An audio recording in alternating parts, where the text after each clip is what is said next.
What if the chronic pain that has held you hostage for years, the pain that doctors have dismissed as just a part of aging, could be significantly eased by a forgotten spice already sitting in your kitchen cabinet?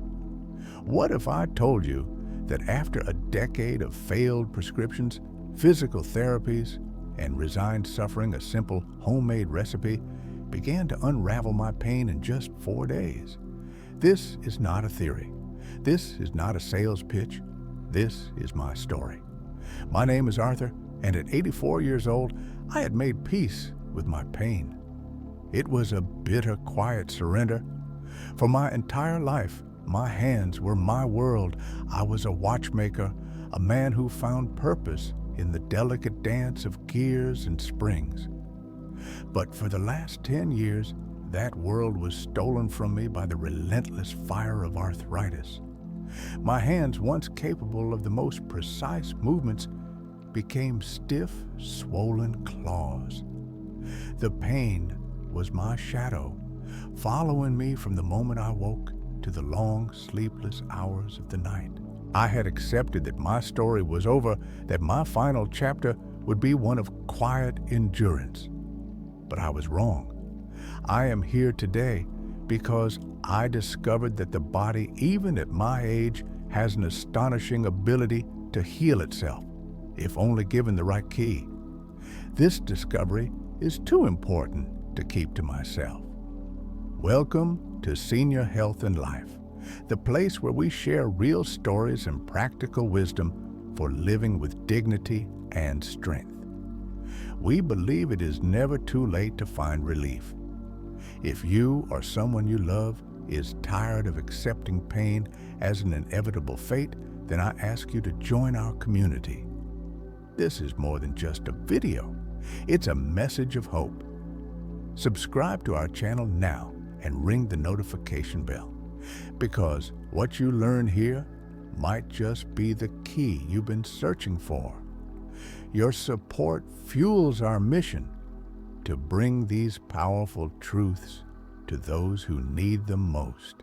Before I reveal the exact recipe and the step-by-step story of what happened, I want you to take a moment for honest reflection. This will help you understand your own mindset on this journey. When it comes to managing chronic pain, which path do you instinctively trust more? A, the prescribed medical route of doctors and pharmaceuticals, even if the results are limited. B, the exploration of gentle, natural alternatives, even if they seem unconventional. There is no right or wrong answer. Simply type A or B in the comments below to share your perspective. The path you currently trust reveals much about the journey you've been on. Now let me take you back to a rainy afternoon that changed everything, and let us begin the story of how I started to reclaim my life. My journey back from the precipice of resignation began on a quiet, rainy afternoon. The kind of day that encourages introspection, a slow sifting through the artifacts of a life long lived. I found myself in the attic, surrounded by the ghosts of yesterday, when my hands fell upon a heavy leather-bound journal. It was Eleanor's, my late wife. Her presence, which had become a soft, aching memory, suddenly felt tangible again in the weight of the book, in the familiar scent of old paper and dried lavender she used to tuck between the pages. For hours, I sat there tracing the elegant loops of her handwriting, rereading passages about her garden, her grandchildren, her simple, profound observations on life. And then I found it, tucked away in the back, a page titled in her careful script, "Golden Tea for Aching Joints." My first reaction was a sad, tired smile. Eleanor had always been a believer in the gentle wisdom of the earth, while I, the watchmaker, was a man of mechanics, of gears and levers, and empirical proof. I saw her notes on turmeric ginger and a curious insistence on adding a pinch of black pepper. In my mind, these were mere spices, pleasantries for the palate, not serious tools to combat a decade of deep, unyielding pain that modern medicine had failed to touch. I almost closed the journal, dismissing it as a sweet but naive relic of a softer time. But I couldn't. To dismiss her words felt like a final, unbearable act of letting her go. So, driven by a sense of loyalty to her memory, I decided to do something I hadn't done in years. I began to investigate with an open mind. I approached it as a watchmaker would, searching for the mechanism. What made this supposed remedy tick? My research began, and what I uncovered was nothing short of a revelation. I learned that the kind of pain I was experiencing wasn't an attack from the outside, but a fire smoldering from within. It was chronic inflammation, a state where the body's own defense systems have forgotten to turn off, slowly corroding the delicate machinery of the joints. It was like finding sand in the gears of my most intricate timepieces. For the first time, my pain had a name and a logical cause, and this gave me a target. The research then led me to turmeric's active compound curcumin. I read study after study detailing its powerful anti-inflammatory properties, how it could interrupt the very molecular pathways that cause this internal fire. This was intriguing, but my skepticism remained. The body I knew is a complex system. How could one simple compound be so effective? And then I found the final crucial gear that made the entire mechanism click into place. I read about piperine, the active component in black pepper. On its own, curcumin is poorly absorbed by the human body. But when combined with even a tiny amount of piperine, its bioavailability, its ability to be used by the body, is magnified by an astonishing 2,000%. In that moment, everything shifted. This was not a folk remedy. This was not a superstition. This was an elegant synergistic mechanism. It was a perfectly designed system, as precise and interdependent as the escapement in a Swiss watch. The curcumin was the powerful mainspring, and the piperine was the tiny essential jewel that allowed the spring to transfer its power efficiently. My wife's intuitive wisdom, jotted down in her beautiful script, was now standing before me, validated by the cold, hard logic of biochemical science. I went downstairs to the kitchen and found the old jar of turmeric and the pepper grinder. They were no longer just spices on a rack. They were tools. They were components. And for the first time in a very long time, I felt like a watchmaker again, about to begin the most important repair of his life. The decision to act, born from a fusion of my late wife's wisdom and my own logical discovery, was a turning point. But what followed was not a chore. It became a nightly ritual, a quiet ceremony of reclamation that was as healing as the ingredients themselves. The recipe, which Eleanor had called golden tea, is deceptively simple. Its power lies not in complexity, but in the sacred synergy of its components. I want to share with you the exact way I prepare it, not as a mere set of instructions, but as an invitation to create your own moment of peace and self-care. First, let us assemble the elements. Think of them not as groceries, but as actors in a small, powerful play. You will need 1 heaping teaspoon of good quality organic turmeric powder. This is the golden earth, the foundation of our work. Next, a small pinch of freshly ground black pepper. Do not underestimate this humble spice. It is the spark, the catalyst, the very key, that unlocks the profound anti-inflammatory power of the turmeric. Without it, the journey ends before it begins. Then, a half teaspoon of a healthy fat like virgin coconut oil or extra virgin olive oil. This is the vessel, the courier, that will carry the healing compounds across the threshold of your gut and into your bloodstream where they are needed most. A thin slice of fresh ginger is optional, but it adds a gentle internal warmth. And finally, a cup of warm water, or as I prefer, unsweetened plant-based milk, which gives the elixir a comforting creaminess. The preparation is a meditation. In a small saucepan, gently warm the milk or water. Do not let it boil. We are coaxing, not commanding. Add the golden turmeric, the essential black pepper, the ginger, and the oil. As you stir with a wooden spoon over a low flame, watch as the colors meld, transmuting from a simple liquid into a vibrant liquid gold. The earthy, ancient scent will fill your kitchen, a fragrance that smells of deep healing. This process takes only 5 minutes, but in those 5 minutes, you're not just making a beverage. You're performing a deliberate act of alchemy. You're telling your body with focused intention, I am here. I am caring for you. I am providing you with what you need to heal. I'm curious, as we speak of this, do you have a small nightly ritual that brings you comfort? It doesn't have to be a special tea. It could be reading a specific book, listening to a piece of music, or simply sitting in quiet reflection.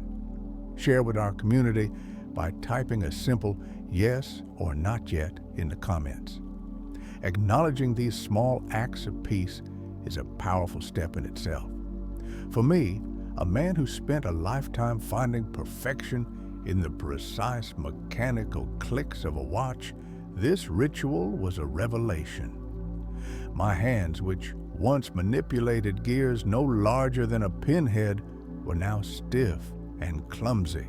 Yet, as I stirred this simple mixture each night, I discovered a different kind of precision, the perfect organic order of nature. There was an elegance in the way the pepper unlocked the turmeric and the fat delivered its power. It was a mechanism far older and wiser than any I had ever assembled. I would pour the warm golden liquid into my favorite ceramic mug, the one Eleanor had loved, add a small drizzle of raw honey, and retreat to my armchair by the window. Each sip was a quiet communion with myself. It was a moment to honor the vessel that had carried me for 84 years, despite the pain I had allowed to define it. The warmth spread from my chest outward, a gentle calming wave that seemed to quiet the static in my joints and in my mind. The magic, I soon realized, was not just in the ingredients themselves, it was in the consistency of the act. It was in the discipline of showing up for myself every single night without expectation of a miracle, but with the simple, profound intention of offering my body a chance. This nightly ceremony became the most important repair I had ever undertaken. It was the slow, steady winding of my own internal clock, coaxing it back toward a rhythm of peace and wellness. I must be honest with you. When I began this ritual, I did not expect a miracle. Decades of chronic pain teach you to be a pragmatist, to shield your heart from the false dawns of promised cures. That first night, as I drank the warm, earthy golden tea, my mind was a fortress of doubt. I performed the steps of the recipe with the precision of a watchmaker, but my spirit felt nothing more than the quiet resignation of a man going through the motions. I went to sleep expecting to wake up to the same familiar tyrant the deep, unyielding ache in my hands and knees that had become the first unwelcome greeting of every single day for the last 10 years. The second day began as expected, with that familiar stiffness. But as I moved about the kitchen, something happened. A small, insignificant event that would change everything. I dropped a tiny screw from the sugar jar lid onto the floor. My heart sank. I knew this particular agony well, the careful, painful calculus of bending the sharp intake of breath, the slow, uncertain struggle to get back up. I braced myself and began to lower my body, and then nothing. The searing pain that usually shot through my knees was not there. It was simply gone. I picked up the screw with a steady hand, my fingers closing around it with a dexterity I hadn't felt in years. I stood up easily.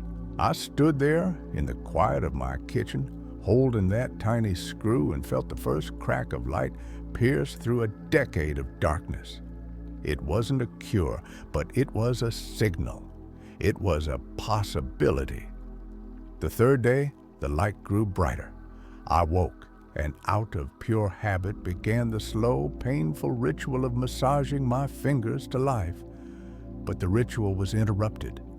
I made a fist, a full, tight, confident fist, without the usual grinding protest from my knuckles.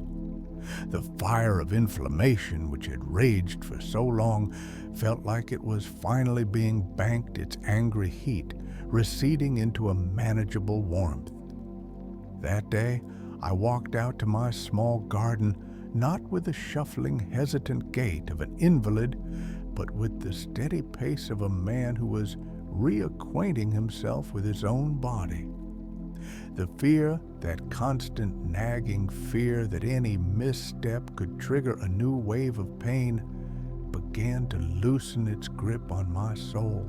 I was moving not in defiance of my pain, but in partnership with a newfound sense of ease. I was beginning to trust my body again.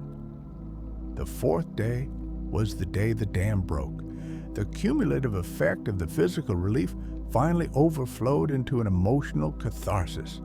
It was not one single event, but a profound, overwhelming sense of return. That afternoon, I found myself drawn to my old watchmaker's desk, a place I had avoided for years because it was a museum of a life I could no longer live. I sat down, opened the velvet-lined drawer, and simply held my old tools: the loop, the tweezers, the tiny screwdrivers. I did not try to repair anything. I just sat there feeling the cool, familiar weight of them in a hand that no longer felt like a stranger's. And tears began to stream down my face. They were not tears of sorrow for what I had lost, but tears of overwhelming gratitude for what was returning. It was the feeling of coming home to myself after a long and bitter exile. The pain was not completely gone, but it was no longer my jailer. For the first time in a decade, I was not a patient. I was not a victim. I was Arthur. And I knew with a certainty that shook me to my core that my story was far from over. As my story comes to a close, I want to be very clear about the true discovery I made. Yes, the golden tea was the key that turned the lock. But the most profound revelation was not about the power of turmeric. It was about the years of silence that had preceded it. It was the realization that my body had been speaking to me for a very long time, and I had simply forgotten how to listen. This, I believe, is the deepest lesson my journey has to offer you. Our bodies communicate in two languages: whispers and screams. The whisper is the subtle morning stiffness, the twinge when you stand up too fast, the slight ache you dismiss as a sign of a restless night. For years, I ignored my body's whispers. I, like so many of us, was taught to push through, to be resilient, to believe that these small discomforts were simply the normal, unavoidable tax of aging. But whispers that are ignored do not simply fade away. They slowly gather force until they become a scream. My decade of chronic, debilitating pain was not a sudden attack. It was the final, desperate scream of a body that had been whispering for my attention for years. The true healing began not when I found a recipe, but when I finally stopped and chose to listen. And this is the great wisdom I wish to impart to you now, the single most important practice you can adopt in your own life. Learn to honor the whispers. This is how you apply this lesson today. Begin a quiet dialogue with your body. Each morning before the world rushes in, take 60 seconds. Close your eyes, take a breath, and ask a simple question. What are you trying to tell me today? Perhaps it is a whisper of tightness in your lower back. Your response does not need to be a trip to the doctor. It can be a gentle stretch. Perhaps it is a whisper of fatigue. Your response can be to honor that with a short rest in the afternoon instead of pushing through. Perhaps it is a whisper of inflammation in your hands. Your response can be a warm, healing cup of tea, prepared with intention and care.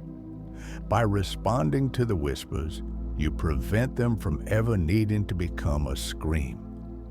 You are shifting from a relationship of conflict with your body to one of collaboration. You are treating your pain not as an enemy to be silenced, but as a messenger to be understood. What is this messenger asking for? More rest, better nourishment, less stress, a different way of moving. This is the true meaning of taking control. It is not about finding a single miracle cure that will erase the past. It is about the daily graceful practice of listening and responding. I did not cure my arthritis. I learned how to manage its fire. I learned how to soothe its heat and respect its presence, and in doing so, I took away its power over me. The pain is no longer the tyrant that dictates the terms of my life. I am. This is the peace and power that await you when you choose to listen. You do not need to wait for a crisis. You can begin today with the next whisper you hear. So I ask you, what is one whisper your body has been sending you that you have been ignoring?